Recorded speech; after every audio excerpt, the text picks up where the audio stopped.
ആകാശവാണി.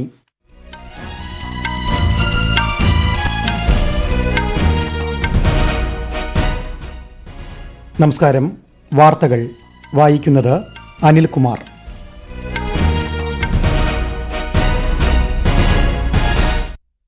പ്രധാന വാർത്തകൾ. PM കിസാൻ സമ്മാൻ നിധിയുടെ ഭാഗമായി കർഷകർക്ക് 20,000 കോടിയിലധികം രൂപ പ്രധാനമന്ത്രി നരേന്ദ്രമോദി നാളെ വിതരണം ചെയ്യും. കോട്ടയത്ത് നടക്കുന്ന കിസാൻ സമ്മേളനത്തിൽ കേന്ദ്ര സഹമന്ത്രി ജോർജ് കുര്യൻ പങ്കെടുക്കും. പശ്ചിമബംഗാളിൽ ട്രെയിനുകൾ കൂട്ടിയിടിച്ചുണ്ടായ അപകടത്തിൽ മരണം 9. ആശ്രിതർക്കും പരിക്കേറ്റവർക്കും നഷ്ടപരിഹാരം പ്രഖ്യാപിച്ച് കേന്ദ്രം. റെയിൽവേ സേഫ്റ്റി കമ്മീഷൻ അന്വേഷിക്കും. മണിപ്പൂരിലെ ക്രമസമാധാനം വിലയിരുത്താൻ കേന്ദ്ര ആഭ്യന്തരമന്ത്രി അമിത്ഷായുടെ നേതൃത്വത്തിൽ ന്യൂഡൽഹിയിൽ ഉന്നതതല യോഗം ചേർന്നു. വിഴിഞ്ഞം അന്താരാഷ്ട്ര തുറമുഖത്ത് ഈ മാസം ട്രയൽ റൺ ആരംഭിക്കാൻ തീരുമാനിച്ച് സംസ്ഥാന സർക്കാർ.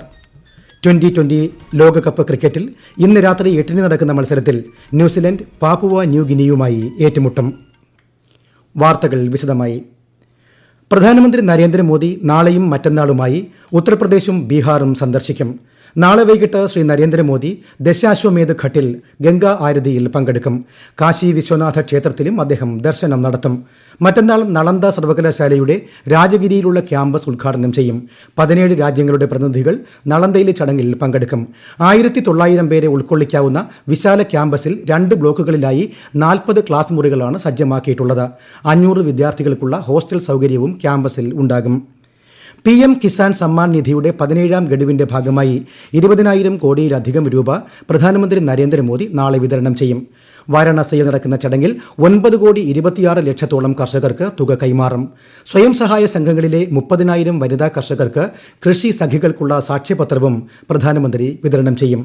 വിശദാംശങ്ങളിലേക്ക്. രാജ്യത്തെ 732 കൃഷി വിജ്ഞാന കേന്ദ്രങ്ങൾ, 1,00,000-ലധികം പ്രാഥമിക കാർഷിക സഹകരണ സംഘങ്ങൾ, 5 ലക്ഷം പൊതുസേവന കേന്ദ്രങ്ങൾ എന്നിവിടങ്ങളിലായി 2.5 കോടിയിലധികം കർഷകർ പരിപാടിയിൽ പങ്കെടുക്കും. തിരഞ്ഞെടുത്ത 50 കൃഷി വികാസ് കേന്ദ്രങ്ങളിൽ ഇതിന്റെ ഭാഗമായി സംഘടിപ്പിക്കുന്ന പ്രത്യേക പരിപാടികളിൽ കേന്ദ്രമന്ത്രിമാർ പങ്കെടുക്കും. ഗഡു വിതരണ ഉദ്ഘാടനത്തോടനുബന്ധിച്ച് കോട്ടയം കുമരകത്തെ കൃഷി വിജ്ഞാൻ കേന്ദ്രത്തിൽ സംഘടിപ്പിക്കുന്ന പരിപാടിയിൽ കേന്ദ്ര സഹമന്ത്രി ജോർജ് കുര്യൻ പങ്കെടുക്കും. ഭൂമി കൈവശമുള്ള എല്ലാ കർഷകരുടെയും സാമ്പത്തിക ആവശ്യങ്ങൾ നിറവേറ്റുന്നതിനായി PM കിസാൻ പദ്ധതി 2019 ഫെബ്രുവരി 24-നാണ് ആരംഭിച്ചത്. ഓരോ 4 മാസത്തിലും 3 തുല്യ ഗഡുക്കളായി പ്രതിവർഷം 6,000 രൂപയുടെ സാമ്പത്തിക ആനുകൂല്യം നേരിട്ട് കർഷകരുടെ ബാങ്ക് അക്കൌണ്ടുകളിലേക്ക് കൈമാറും. രാജ്യത്തുടനീളമുള്ള 11 കോടിയിലധികം കർഷകർക്ക് ഇതുവരെ പദ്ധതിയിലൂടെ 3.04 ലക്ഷം കോടി രൂപ വിതരണം ചെയ്തിട്ടുണ്ട്. News desk, Akashvani. പശ്ചിമബംഗാളിലെ സിലിഗുഡി സബ് ഡിവിഷന് കീഴിലുള്ള രംഗപാണി സ്റ്റേഷന് സമീപം ട്രെയിനുകൾ കൂട്ടിയിടിച്ചുണ്ടായ അപകടത്തിൽ മരണസംഖ്യ 9. 50ഓളം പേർക്ക് പരിക്കേറ്റു. കാഞ്ചൻജംഗ എക്സ്പ്രസിന്റെ പിൻഭാഗത്തേക്ക് ചരക്ക് തീവണ്ടി ഇടിച്ചു കയറിയാണ് അപകടമുണ്ടായത്. രാവിലെ 9:30ഓടെയായിരുന്നു സംഭവം. പരിക്കേറ്റ ആശുപത്രിയിൽ ചികിത്സയിൽ കഴിയുന്നവരെ കേന്ദ്ര റെയിൽവേ മന്ത്രി അശ്വിനി വൈഷ്ണവ് സന്ദർശിച്ചു. അപകടത്തെക്കുറിച്ച് റെയിൽ സേഫ്റ്റി കമ്മീഷണർ അന്വേഷിക്കുമെന്ന് മന്ത്രി മാധ്യമങ്ങളോട് പറഞ്ഞു. അപകടത്തിൽ രക്ഷാപ്രവർത്തനം പൂർത്തിയായി railway board chairman Jaya Varma അറിയിച്ചു. വിവരങ്ങൾ ലഭ്യമാക്കാൻ റെയിൽവേയുടെ ഹെൽപ്പ് ഡെസ്ക് പ്രവർത്തിക്കുന്നുണ്ട്. ചരക്ക് തീവണ്ടിയുടെ ലോക്കോ പൈലറ്റ് സിഗ്നൽ അവഗണിച്ചതാണ് അപകട കാരണമെന്ന് കരുതുന്നു. കൂടുതൽ വിവരങ്ങൾ അന്വേഷണത്തിന് ശേഷം ലഭ്യമാകുമെന്നും ശ്രീമതി ജയ വർമ്മ അറിയിച്ചു. പശ്ചിമബംഗാളിലെ ട്രെയിൻ അപകടത്തിൽ രാഷ്ട്രപതി ദ്രൌപദി മുർമുവും ഉപരാഷ്ട്രപതി ജഗദീപ് ധൻഖറും പ്രധാനമന്ത്രി നരേന്ദ്രമോദിയും അനുശോചനം രേഖപ്പെടുത്തി. ജീവഹാനി സംഭവിച്ചവരുടെ കുടുംബങ്ങളുടെ വേദനയിൽ പങ്കുചേരുന്നതായി രാഷ്ട്രപതിയും ഉപരാഷ്ട്രപതിയും പ്രധാനമന്ത്രിയും സമൂഹ മാധ്യമത്തിലൂടെ അറിയിച്ചു. പശ്ചിമബംഗാൾ ട്രെയിൻ അപകടത്തിൽ റെയിൽവേ നഷ്ടപരിഹാരം പ്രഖ്യാപിച്ചു. ജീവൻ നഷ്ടപ്പെട്ടവരുടെ ആശ്രിതർക്ക് 10 ലക്ഷം രൂപയും ഗുരുതര പരിക്കേറ്റവർക്ക് 2.5 ലക്ഷം രൂപയും നിസ്സാര പരിക്കുകൾക്ക് 50,000 രൂപയും നഷ്ടപരിഹാരം നൽകുമെന്ന് കേന്ദ്ര റെയിൽവേ മന്ത്രി അശ്വിനി വൈഷ്ണവ് പറഞ്ഞു. ഇതിനു പുറമെ പ്രധാനമന്ത്രിയുടെ ദേശീയ ദുരിതാശ്വാസ നിധിയിൽ നിന്നും ധനസഹായം പ്രഖ്യാപിച്ചു. മരിച്ചവരുടെ അടുത്ത ബന്ധുക്കൾക്ക് 2 ലക്ഷം രൂപയും പരിക്കേറ്റവർക്ക് 50,000 രൂപയും നൽകും. പശ്ചിമബംഗാളിലെ രംഗപാണി റെയിൽവേ ജംഗ്ഷന് സമീപമുണ്ടായ തീവണ്ടി അപകടത്തെ തുടർന്ന് ബെർസോയ് ന്യൂ ജൽപായ്ഗുഡി മേഖലയിൽ ട്രെയിൻ ഗതാഗതം സ്തംഭിച്ചു. ദിബ്രുഗഡ് ന്യൂഡൽഹി രാജധാനി എക്സ്പ്രസ്, ഹൌറ ന്യൂ ജൽപായ്ഗുഡി വന്ദേഭാരത് എക്സ്പ്രസ് എന്നിവയുൾപ്പെടെ 9 ട്രെയിനുകൾ വഴിതിരിച്ചുവിട്ടു. അപകടത്തെ തുടർന്ന് രാധികാപൂർ സിലിഗുഡി ഇന്റർസിറ്റി എക്സ്പ്രസ് ഉൾപ്പെടെയുള്ള ട്രെയിനുകൾ റദ്ദാക്കിയതായി ഡിവിഷണൽ റെയിൽവേ മാനേജർ അറിയിച്ചു. റെയിൽവേയുടെ പ്രവർത്തനത്തിൽ വീഴ്ച ആരോപിച്ച് സർക്കാരിനെതിരെ വിമർശനവുമായി കോൺഗ്രസ്. കഴിഞ്ഞ 10 വർഷമായി റെയിൽവേ മന്ത്രാലയത്തിൽ കെടുകാര്യസ്ഥതയാണെന്ന് കോൺഗ്രസ് അധ്യക്ഷൻ മല്ലികാർജ്ജുൻ ഖാർഗെ ആരോപിച്ചു.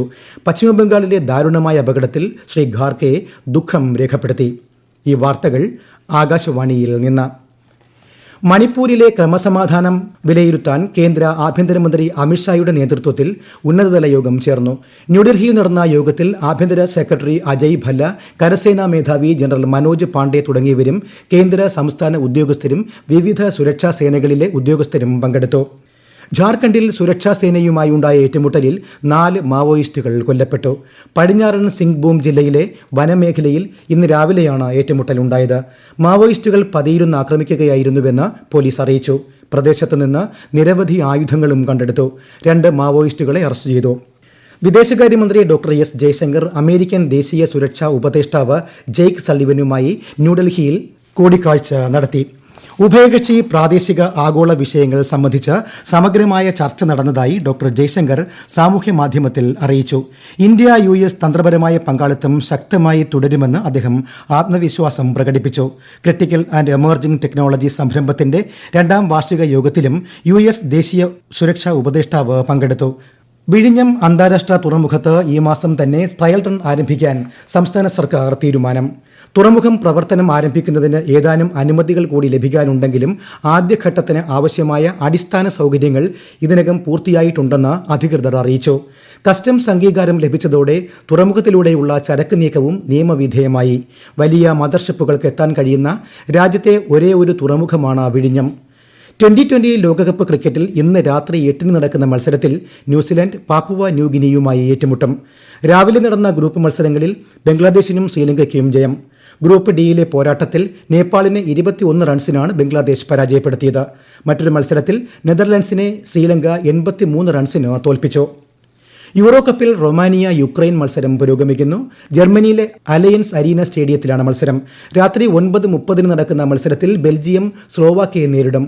മറ്റൊരു മത്സരത്തിൽ ഓസ്ട്രിയ ഫ്രാൻസിനെ നേരിടും. രാത്രി 12:30 മത്സരം. പുതിയ ക്രിമിനൽ നിയമങ്ങളായ ഭാരതീയ ന്യായ സംഹിത, ഭാരതീയ നാഗരിക സുരക്ഷാ സംഹിത, ഭാരതീയ സാക്ഷ്യ അധിനിയം എന്നിവ അടുത്ത മാസം 1 മുതൽ പ്രാബല്യത്തിൽ വരും. പുതിയ ക്രിമിനൽ നിയമങ്ങളെക്കുറിച്ചുള്ള വിവരങ്ങൾ ഏകീകൃതമാക്കുന്നതിന്റെ ഭാഗമായി ദേശീയ crime records bureau NCRB Sankalan of criminals laws എന്ന മൊബൈൽ ആപ്ലിക്കേഷൻ പുറത്തിറക്കി.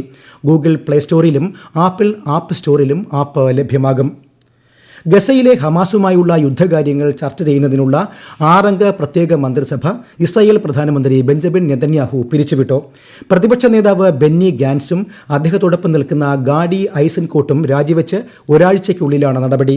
യുദ്ധത്തെക്കുറിച്ചുള്ള തന്ത്രപ്രധാന വിഷയങ്ങൾ ഇനി മുതൽ ചെറു ഫോറത്തിൽ ചർച്ച ചെയ്യുമെന്ന് അന്താരാഷ്ട്ര മാധ്യമങ്ങൾ റിപ്പോർട്ട് ചെയ്തു. സംഘർഷാനന്തര ഗസയ്ക്കായുള്ള പദ്ധതിയുടെ അഭാവമാണ് ബെന്നി ഗാൻസും ഐസൻകോട്ടും രാജിവെക്കാൻ കാരണം. ദക്ഷിണാഫ്രിക്കൻ പ്രസിഡന്റായി വീണ്ടും തെരഞ്ഞെടുക്കപ്പെട്ട സിറിൽ റാമഫോസയെ പ്രധാനമന്ത്രി നരേന്ദ്രമോദി അഭിനന്ദിച്ചു. ഇന്ത്യ ദക്ഷിണാഫ്രിക്ക സഹകരണം കൂടുതൽ ദൃഢമാക്കുന്നതിന് യോജിച്ച് പ്രവർത്തിക്കാനാകുമെന്ന് പ്രതീക്ഷിക്കുന്നതായി ശ്രീ നരേന്ദ്രമോദി സമൂഹമാധ്യമത്തിൽ കുറിച്ചു. കനത്ത മഴയെ തുടർന്ന് സിക്കിമിലെ മംഗൻ ജില്ലയിൽ കുടുങ്ങിക്കിടക്കുന്ന 15 വിദേശ പൌരന്മാർ ഉൾപ്പെടെ 2000 വിനോദസഞ്ചാരികളെ രക്ഷപ്പെടുത്തുന്നതിനുള്ള നടപടികൾ പുരോഗമിക്കുന്നു. കാലാവസ്ഥ അനുകൂലമായതോടെയാണ് റോഡ് മാർഗം രക്ഷാപ്രവർത്തനം ആരംഭിച്ചത്. നിലവിൽ എല്ലാ വിനോദസഞ്ചാരികളും സുരക്ഷിതരാണെന്നും ആവശ്യമായ താമസ സൗകര്യം ക്രമീകരിച്ചിട്ടുണ്ടെന്നും അധികൃതർ അറിയിച്ചു. മണ്ണിടിച്ചിലിനെ തുടർന്നാണ് ലാച്ചുങ് ടൗണിൽ കഴിഞ്ഞ 2 ദിവസമായി വിനോദസഞ്ചാരികൾ കുടുങ്ങിക്കിടക്കുന്നത്. തമിഴ്നാട്ടിൽ രാമേശ്വരത്തിനടുത്ത് ബോട്ട് മുങ്ങി 3 മത്സ്യത്തൊഴിലാളികൾ മരിച്ചു. അപകടത്തിൽ മുഖ്യമന്ത്രി MK സ്റ്റാലിൻ ദുഃഖം രേഖപ്പെടുത്തി. മരിച്ചവരുടെ കുടുംബങ്ങൾക്ക് 3 ലക്ഷം രൂപ വീതം സഹായം നൽകും. പ്രധാന വാർത്തകൾ വീണ്ടും. PM കിസാൻ സമ്മാൻ നിധിയുടെ ഭാഗമായി കർഷകർക്ക് 20,000 കോടിയിലധികം രൂപ പ്രധാനമന്ത്രി നരേന്ദ്രമോദി നാളെ വിതരണം ചെയ്യും. കോട്ടയത്ത് നടക്കുന്ന കിസാൻ സമ്മേളനത്തിൽ കേന്ദ്ര സഹമന്ത്രി ജോർജ് കുര്യൻ പങ്കെടുക്കും. പശ്ചിമബംഗാളിൽ ട്രെയിനുകൾ കൂട്ടിയിടിച്ചുണ്ടായ അപകടത്തിൽ മരണം 9. ആശ്രിതർക്കും പരിക്കേറ്റവർക്കും നഷ്ടപരിഹാരം പ്രഖ്യാപിച്ച കേന്ദ്രം. റെയിൽവേ സേഫ്റ്റി കമ്മീഷൻ അന്വേഷിക്കും. മണിപ്പൂരിലെ ക്രമസമാധാനം വിലയിരുത്താൻ കേന്ദ്ര ആഭ്യന്തരമന്ത്രി അമിത്ഷായുടെ നേതൃത്വത്തിൽ ന്യൂഡൽഹിയിൽ ഉന്നതതല യോഗം ചേർന്നു. വിഴിഞ്ഞം അന്താരാഷ്ട്ര തുറമുഖത്ത് ഈ മാസം ട്രയൽ റൺ ആരംഭിക്കാൻ തീരുമാനിച്ച സംസ്ഥാന സർക്കാർ. 2020 ലോകകപ്പ് ക്രിക്കറ്റിൽ ഇന്ന് രാത്രി 8 നടക്കുന്ന മത്സരത്തിൽ ന്യൂസിലൻഡ് പാപ്പുവ ന്യൂഗിനിയുമായി ഏറ്റുമുട്ടും. വാർത്തകൾ കഴിഞ്ഞു. അടുത്ത വാർത്താ പ്രക്ഷേപണം രാത്രി 8:35.